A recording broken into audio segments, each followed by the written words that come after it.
Assalamualaikum, salam sejahtera, apa khabar semua peminat sukan tanah air. Kita bertemu lagi dalam rancangan Cafe Sukan Pencetus Revolusi. Terima kasih anda terus bersama dengan kami saban minggu dan terima kasih juga kepada semua ahli-ahli Facebook Cafe Sukan yang terus memberikan komen-komen berguna di laman sosial Facebook kami dan insya-Allah ada di antara komen-komen itu yang akan dibacakan oleh Rizal Hashim menerusi segmen Apa Kata Anda. Okey, baiklah.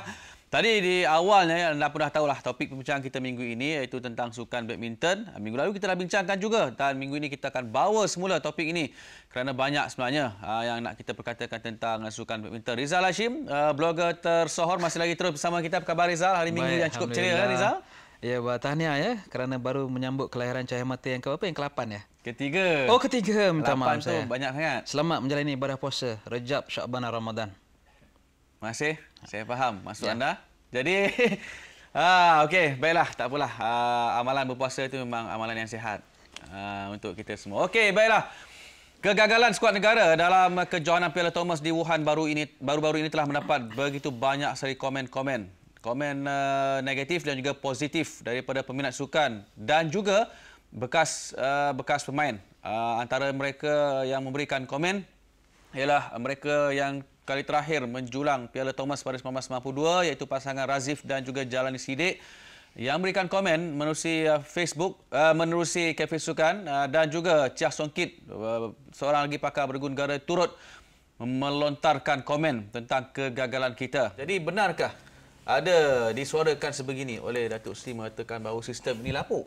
Anda mengakui sistem ini lapuk? Sebenarnya saya pun tidak berapa faham bagaimana istilah lapuk tu ada diutarakan atau diungkitkan. Sebenarnya apa yang dikatakan oleh Datuk Seri pada hari itu adalah kemungkinan sistem kejurulatihan dan latihan perlu dibuat review. Okey, mungkin itu komen dia. Dia ada mengatakan kalau betul ada kesilapannya mungkin kita perlu buat review. Itu saja. Tak pernah dia mengatakan bahawa sistem latihan itu adalah lapuk. Kerana untuk mengatakan ia lapuk, apa yang dimasukkan lapuk itu? I think saya rasa saya pun tak fahamlah bagaimana istilah lapuk tu tertimbul lah. Okey, baik. Nampak di sini macam Kenny tidak mahu mengakui bahawa ada kelemahan dalam maksud lapuk di sini. Mungkin lapuk itu perkara yang orang dah tak pakai dah pun sebenarnya. Yeah. Tapi macam Kenny ingin menyorot sesuatu. Okey, begini perhatian umum. Sebenarnya pada hari itu lawatan Datuk Seri Presiden ke BAM adalah untuk mengadakan satu mesyuarat dengan jurulatih. Untuk semua jurulatih, itu adalah lawatan bulanan beliau lah. Okay. Jadi di sana dia akan berjumpa dengan jurulatih dan mendapat maklum balas daripada semua jurulatih tentang program latihan. Terutamanya selepas Piala Thomas dan sekarang kita akan menghadap Olimpik kan. Jadi dia hendak tahu sama ada program adakah program di jalan mengikut seperti yang dirancang, adakah program itu mengikut apa yang dirancangkan. So sebenarnya beliau ada mengatakan bahawa jika perlu buat sebarang perubahan pada program latihan untuk memastikan kita boleh fast trackkan pemain-pemain untuk mereka lebih bersedia untuk menghadapi kejohanan Olimpik ni, kalau perlu dilakukan maka harus dilakukan. Itu saja yang dikatakan pada hari itu.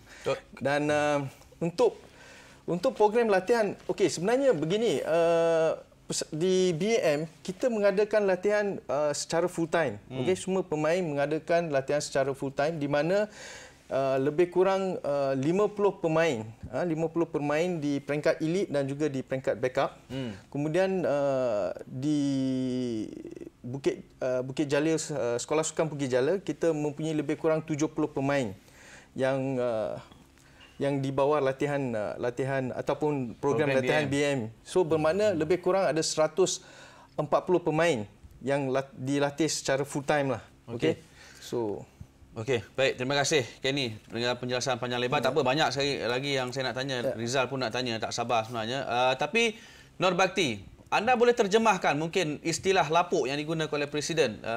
Itu menelanjangkan lagi sebenarnya kegagalan BAM di bawah pimpinan beliau sendiri selama sejak tahun 2000 bersama dengan BAM. Bagi saya tak nak panjangkan isu lapuk tu. Bagi saya, apa yang kita nak lihat sekarang ialah perubahan daripada 3 subjek penting dalam perkara ni. BAM, jurulatih dan pemain.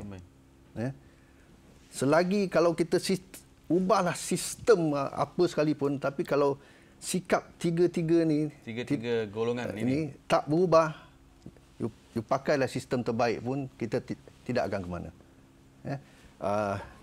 Satu, BAM. Untuk saya mereka harus lebih telus. Telus maksudnya? Dalam apa yang mereka lakukan supaya orang tahu. Transparansi. Yes. Dan kedua, jurulatih. Saya lihat jurulatih sekarang ni kita tak tahu apa yang mereka target untuk satu-satu pemain tu.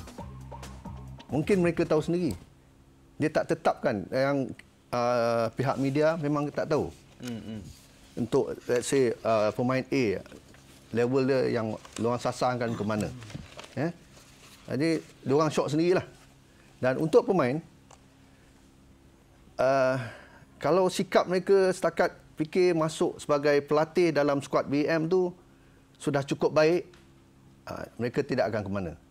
Mereka harus menukar sikap supaya ada perasaan mahu jadi juara. Dan untuk bagaimana kita nak cari jalan untuk jadi juara.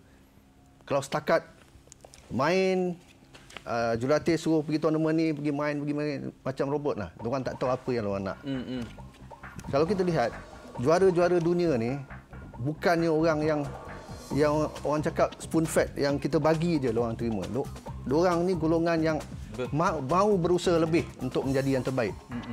Dia tidak akan cukup dengan apa yang diberi. Dia ingin mencari sendiri. Ya, mereka harus berfikiran sebagai seorang juara. Okey, baik, terima kasih Bakti.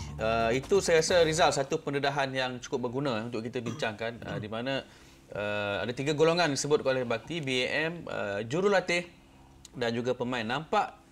Nampaknya keseluruhan dalam sistem badminton kita ni tak betul sangat dah. Banyak sangat yang kurang dah.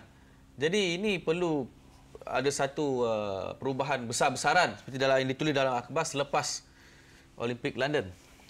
Perlu perubahan sebesar yang dikatakan oleh Nur Bakti. Saya rasa memang saya setuju 100% dengan apa yang Bakti utarakan tadi. Tetapi kalau tiada perubahan sikap di kalangan 3 golongan ini, saya rasa memang susah. Saya pun masih ingat lagi apabila Datuk Lee Chong Wei, dia selalu mengutuk sikap yang ada di kalangan pemain pelapis. Tapi apabila Datuk Chong Wei mengutarakan pandangan itu, apakah sebenarnya jalan penyelesaian yang dibuat oleh BAM?